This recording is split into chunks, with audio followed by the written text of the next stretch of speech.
If two triangles have the same perimeter, are they congruent?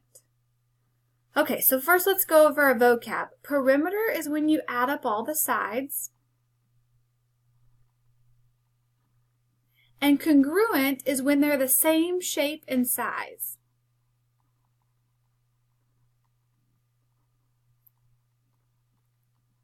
So let's think about this for a minute.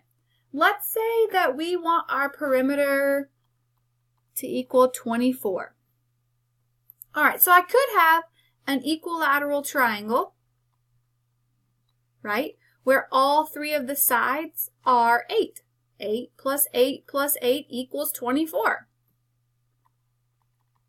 Is there any other way that I could draw a triangle so that its perimeter also adds up to 24? Well, yeah, there is. You could draw a 6, 8, 10 right triangle. Now let's add those up and see if the perimeter is the same. If we do 6 plus 8 plus 10, that's also 24.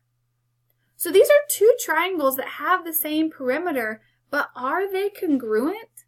No, they are definitely not the same shape and size.